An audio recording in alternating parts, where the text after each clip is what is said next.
광교에서 사역하시는 민성기 목사님이십니다. 이분과 제가 배드민턴 시합을 했습니다. 근데 이제 이분이 종목은 달라도 이제 축구 선수 출신이고 또 한참 젊은 피가 끓어오르는 또 체력이 강하지 않습니까? 저하고 배드민턴 시합을 했는데 처참하게 그분이 깨지고 말았습니다. 믿어지지 않으시죠? 그래서 이분이 자기도 믿어지지 않는 듯 이건 이상하다, 다시 합시다 그래가지고 또 다시 했지만 결과는 마찬가지였습니다. 그분이 여러 번 경험해 보더니 이제 또 할래요? 그랬더니 이제 안 하겠습니다 그러더라. 많이 겸손해지셨습니다. 제가 축구선수 출신을 이길 수 있는 것은 그분은 배드민턴을 누구한테 훈련 받은 적이 없고 저는 지난 1년 동안 배드민턴 선수 코치에게 훈련을 받았기 때문입니다. 그래서 제가 이렇게 그 민 목사님한테 이런 얘기를 했습니다. 목사님, 훈련받지 않은 사람은 아무리 시간이 오래 걸려도 훈련된 사람을 이길 수 없습니다. 목사님 생각해 보세요. 목사님이 혼자 배드민턴 10년이고 20년이고 열심히 쳐도 1년 동안 제대로 된 코치에게 훈련받은 사람을 이길 수는 없습니다. 제자 훈련도 마찬가지입니다. 신앙 훈련도 훈련받지 않고 교회에 그냥 믿음 생활을 10년, 20년 해도 훈련 1년 받은 사람을 이길 수 없습니다. 여러분이 생각할 때 우리 성도님들이 어떨지 모르지만 훈련된 사람만이 놀라운 삶을 살죠. 그래서 헨리 나우엔이 그 공동체라는 그 책에서 이런 얘기를 합니다. 예수님의 참된 제자가 되고 싶다면 모름지기 훈련된 삶을 살아야 합니다. 그러니까 주님의 제자는 훈련이 없으면 불가능하다 이런 얘기죠. 그런데도 이렇게 훈련 받아도 똑같지 않습니까? 이렇게 생각하는 분들도 있고 또 훈련 받은 분들 중에도 나는 왜 훈련 받아도 안 변하지 이렇게 생각하는 분이 간혹 있습니다. 이거는 훈련을 오해했기 때문에 그렇습니다. 그분이 생각하는 훈련, 보통 세상 사람들이 말하는 훈련은 자기가 뭔가를 열심히 해서 자기 통제력을 강화시키는 걸 훈련이라고 생각합니다. 근데 성경이 말하는 훈련은 내 의지를 더 강화시키고 내 근력을, 내 거를 강화시키는 게 세상에서는 훈련이지만 성경이 말하는 훈련은 그게 아닙니다. 성경에서 말하는 훈련은 내가 강해지는 것이 아니라 연약한 내 안에서 일하시는 하나님께 내를 맡겨드리는 그 공간을 만들어내는 연습. 이게 훈련의 목적입니다. 그래서 나는 연약하지만 내 안에서 일하시는 하나님이 일하시는구나. 나의 연약함에도 불구하고 나의 실패에도 불구하고 하나님이 일하시는구나. 이걸 자꾸 확인하면서 그렇게 하나님께 어떤 상황에서도 자꾸 내어 맡기게 되는 것을 훈련받은 사람이라고 말합니다.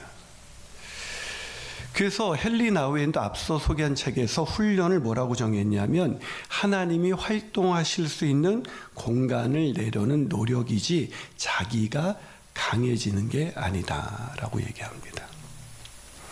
여러분, 훈련받은 사람이 이렇게 안 변했어. 이것도 저희 판단이네요. 예. 죄송합니다. 많이 변했죠? 답이 없는 거 보니까 제 판단이 맞았네요. 예. 여러분 보시기에도 안 변한 것 같습니까? 안 변한 것 같은데 저는 이분들의 삶이 굉장히 기대가 됩니다. 왜냐하면 이분들의 삶 가운데 하나님이 일하고 계시는 것을 저는 믿기 때문에 그렇습니다. 이분들이 훈련의 성과가 굉장히 좋았기 때문이 아니라 이분들을 부르신 하나님께서 이분들을 이끌어 가신다는 것을 저는 알고 있기 때문입니다. 그래서 이 훈련이라는 것이 우리 교회에서는 굉장히 강조되고 있는 그런 교회입니다. 우리 교회 오면 뭐 이렇게 훈련이 많아 이렇게 하실 거예요.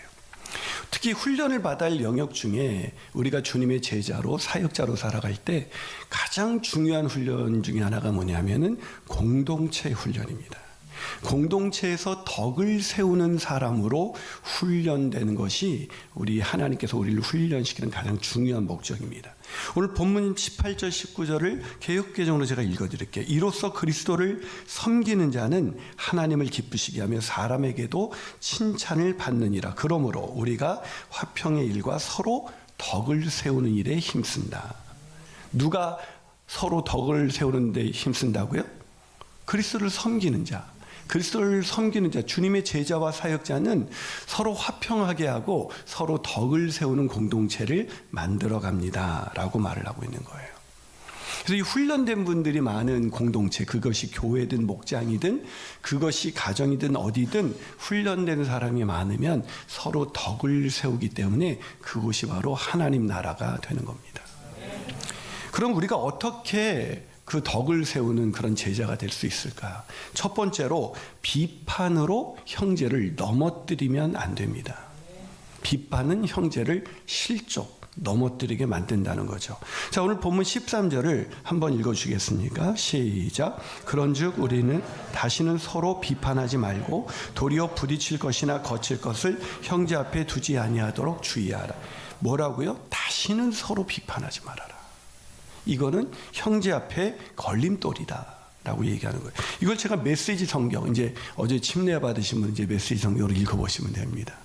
메시지 성경에 보면 이 구절을 이렇게 번역합니다.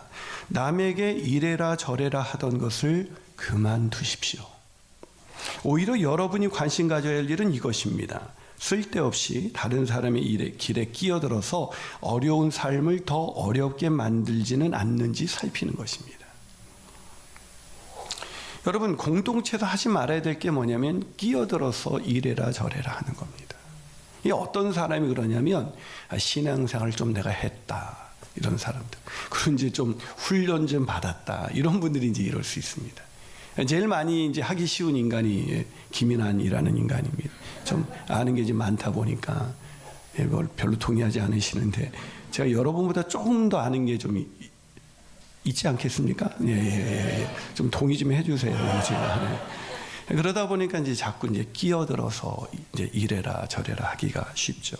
근데 그것을 사도 바울은 공동체를 깬다. 그것이 넘어뜨린다. 형제를 넘어뜨린다. 이 사도 바울이 계속해서 지금 로마서에 와서 우리가 거룩한 삶, 거룩한 산 제사로 삶으로 드리는 예배에서 중요한 게 뭐냐? 비판하지 말라 이 얘기예요. 이걸 자꾸 강조하고 있습니다. 왜냐하면 이 비판을 하게 되면 의도하든 의도하지 않든 그 사람을 넘어뜨리게 됩니다. 이 넘어뜨리는 일들이 얼마나 하나님 보시기에 심각한 죄냐면 마태복음 18장 6절, 고린도전서 8장 13절에서 이렇게 말합니다. 누구든지 나를 믿는 이 작은 자 중에 하나를 실족하게 하면 차라리 연자맷돌이 그 목에 달려서 깊은 바다에 빠뜨려지는 것이 더 낫다. 무슨 얘기입니까? 비판을 해서 형제가 실족하면 그건 네가 차라리 연자맷돌을 메고 바다에 빠지는 게 비판하는 것보다 훨씬 더 나은 일이야 라고 말할 만큼 비판은 하지 말아야 할 것입니다. 함부로 끼어들어서는 안 됩니다. 내가 좀 신앙적인 경험과 지식이 있다 그래서 함부로 끼어들어서는 안 됩니다. 그래서 고린도전서에는 만일 사도 바울은 이렇게 말합니다. 음식이 내 형제를 실족하게 한다면 나는 영원히 고기를 먹지 아니하여 내 형제를 실족하지 않게 하리라. 사도 바울은 고기를 먹는 부분에 대해서 감사함으로 먹으면 아무런 문제가 없다라는 그런 자유한 믿음이 성숙한 사람입니다. 그러나 내 형제가 실족한다면 나는 영원히 그 좋아하는 고기를 안 먹어도 좋아. 이 정도로 끼어드는 거, 함부로 비판하는 건 안 하겠다. 그 정도로 무서운 겁니다. 여러분, 공동체 제일 그 연약한 그 믿음이 약한 사람이 함부로 하는 게 뭐냐면 훈수 두는 겁니다. 이래라 저래라. 세상에서 제일 하기 쉬운 게 뭔지 아세요? 훈수 두는 겁니다. 옆에선 보이거든요. 축구 우리 선수 할 때 제일 할 때 쉬운 게 뭔지 아세요? 해설자가 되는 겁니다. 아, 저때 저렇게 하면 안 되는 건데 그걸 톡 차야지 바보같이 힘을 주면 어떻게 해? 해설은 쉽습니다.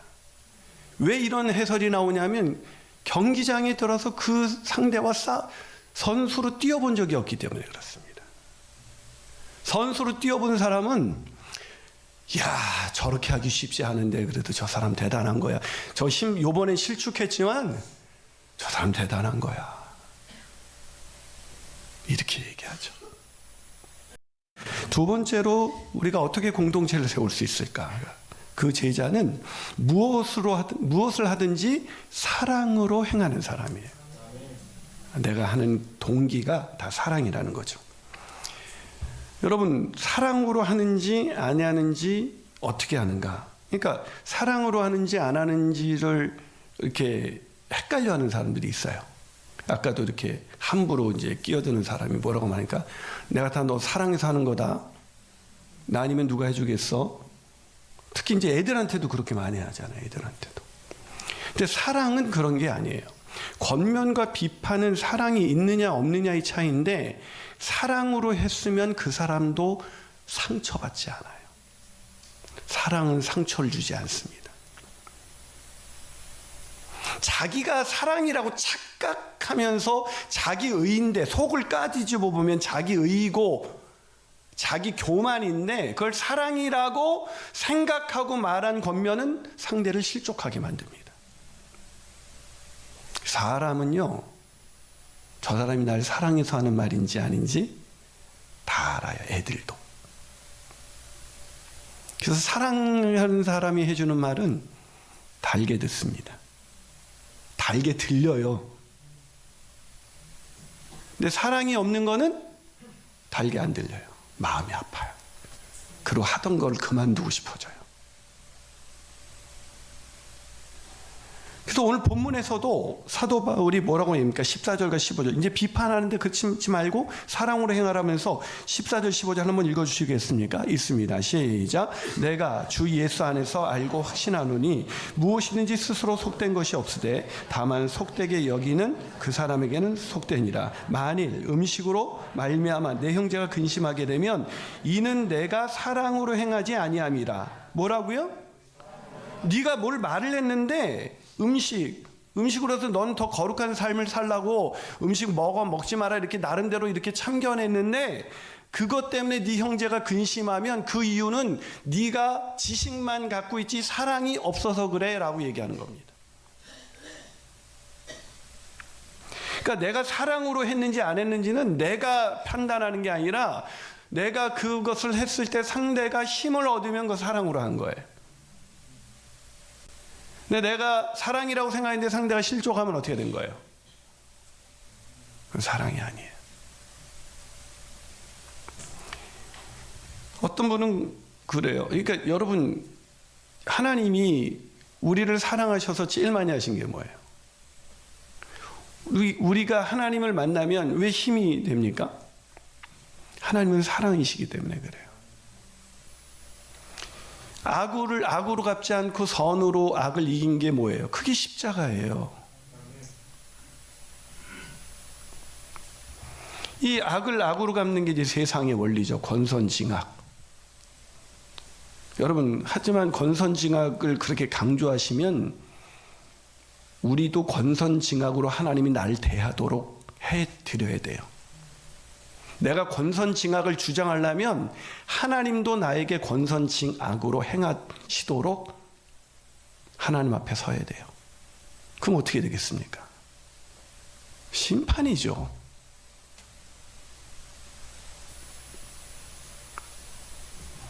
여러분, 우리가 스스로 선하다고 착각하시면 안 돼요. 여러분, 하나님은 우리가 아직 죄인 되었을 때, 우리가 하나님과 원수 되었을 때에 우리를 위하여 자신을 내어주심으로 하나님의 사랑을 확증해 주셨습니다. 그 사랑으로 행해라. 그럴 때 공동체가 세워져 가는 것이다. 그런 저와 여러분이 되시기를 주님의 이름으로 축복합니다. 마지막으로 우리가 어떻게 공동체의 덕을 세울까? 그것은 하나님과 교제함으로 하나님과 깊은 관계를 가꾸어 가야 됩니다. 하나님과 교제해서 하나님과 그 관계가 깊어져야 돼요. 여러분, 공동체 덕을 세우는 건 말은 간단하죠. 비판하지 말고 사랑으로 행하라. 아주 간단한 원리입니다. 근데 이 간단한 게 안 돼서 이제 가정이 깨지고, 가정도 뭐 서로 비판하지 않습니까? 너 왜 이랬어? 그러면 이제, 그럼 좀 성숙한 사람이, 그래 내가 미안하다 이러면 되는데, 뭐 넌 잘한 거, 넌 잘못한 거 없어? 꼭 싸움이 그렇게 되잖아요. 누가 누굴 잘못을 지적하면 그 잘못을 지적한 사람은 완전이 아니기 때문에, 거룩이 아니기 때문에, 그 사람은 객관이 아니기 때문에 그 사람에게도 흠이 있거든요, 찾으려면.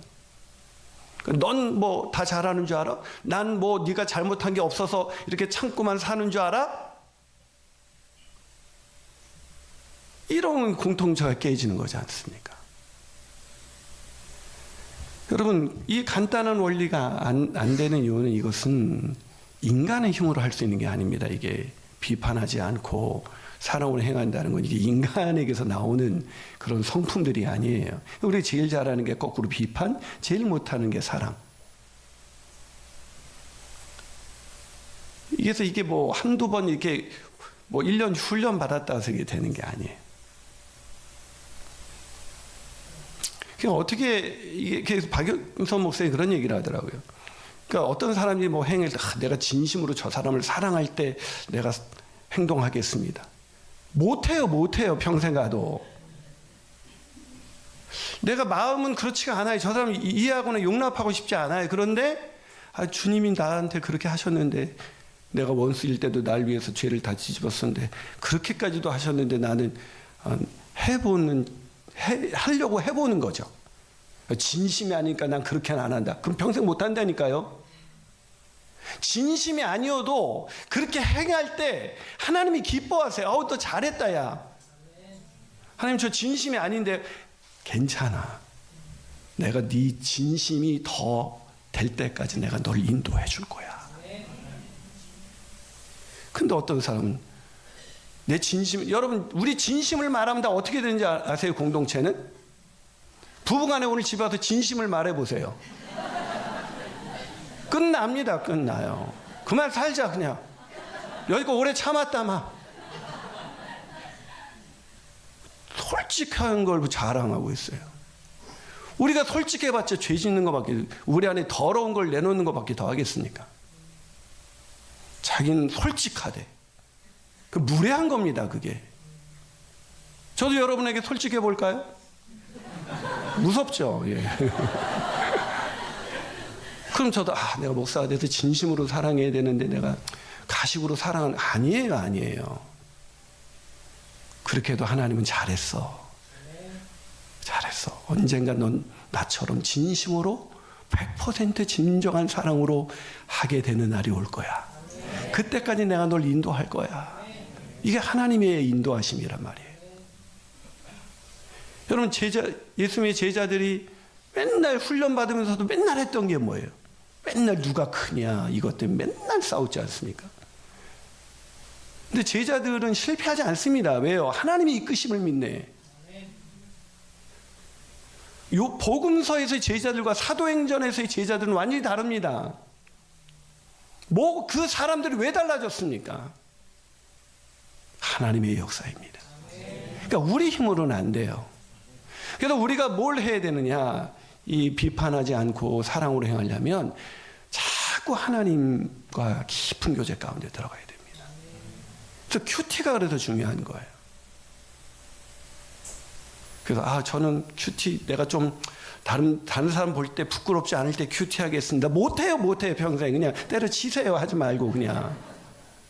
뭐 거기서 내가 얼마나 훌륭하게 살았는가 이걸 내놓는 게 아니라니까요. 훌륭하지 않은 나를 하나님이 얼마나 사랑하시는가, 그걸 꺼내면 자기 자존심 상한다고. 교만한 겁니다, 그게. 제가 여러분들 보실 때 제가 지난주도 제 영적인 실력이 제가 얼마나 바닥인지 여러분들이 얘기하지 않았습니까?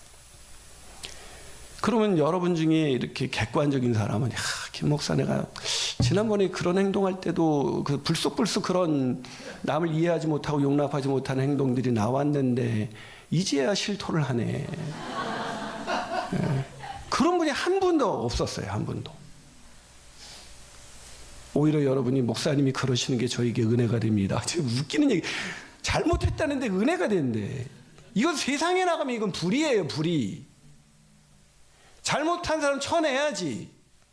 권선징악. 근데 교회는 쳐내는 게 아니라 그런 사람이 은혜가 된대요. 왜 그런가? 여러분 안에 그리스도가 있기 때문에 그런 것입니다. 이게 교회인 거예요, 이게. 그래서 제가 얼마나 격려를 받았겠습니까? 그래서 제가 스스럼 없이 제 잘못과, 물론 다 얘기할 수는 없습니다. 여러분이 너무 많이, 여러분의 뭐 능력에도 한계가 있어서. 이게 교회죠. 저는 이제 저도 이해하지 못하고 용납하지 못하고 비판하고, 저 사람 왜 저래. 속에선 이러는데 그냥, 저분이 목자면 이래야 되는데, 만장 이래야 되는데, 이런 침례식 때 저분도 왔었어야 돼. 막 이런 생각이 막 들어요. 근데 오늘 말씀 기억하면서 사랑으로 행할 수는 없지만, 사랑으로 행하신 주님 바라보면서 흉내 내는 거죠. 그럼 어떤 사람은 목사님 영혼이 없어요? 뭐 이제 이럽니다. 영혼까지 담으려면 여러분 저 안 만나는 게 좋으세요. 근데 하나님이 어떤 사람 그렇게 말할 수 있어도 하나님은 잘했다 김 목사. 그래서 제가 힘들 때마다 읽는 성경 구절이 있어요. 갈라디아서 6장 9절. 우리가 선을 행하다가 낙심하지 말지니 포기하지 아니하면 내가 이름에 거두리라. 우리 수료하는 여러분들 낙심하지 마십시오. 때가 되면 하나님이 거두실 겁니다. 그 은혜와 사랑을 알기에 오늘도 우리는 후회 없이 이 길을 걸어가는 겁니다. 훈련은 내가 이만큼 바뀌었다가 아니라 바뀌지 않는 나를 여전히 때가 되면 거둘 거야 라고 우리를 포기하지 않고 이끌어 가시는 하나님을 알기에 그 하나님이 만들어 오신 그 넉넉한 공간 속에서 실패하고 무너지고 넘어질 수 있는 그 자유와 특권을 마음껏 누리는 겁니다. 그러다 보면 때가 되면 하나님이 너 나를 똑 닮았구나 그런 사람 될 줄로 믿습니다. 제가 아까도 말씀드렸지만 참 감사한 거는 제가 목회를 하다 보니까 저도 사람이니까 보이지 않는 하나님보다는 보이는 사람에게 위로받고 싶고 격려받고 싶고 그럴 때가 많죠. 근데 어떤 사람이 저한테서 목사님 너무 좋습니다. 목사님 훌륭하십니다. 목사님 사랑합니다. 목사님 곁에 평생 있겠습니다. 정말 되게 힘이 돼요. 근데 제가 목회를 해보니까 그렇게 나를 사랑해줬던 사람도 나의 어떠한 모습이 그분에게 딱 걸림이 되면 저를 버리더라고요. 목사가 어떻게 그럴 수가 있어?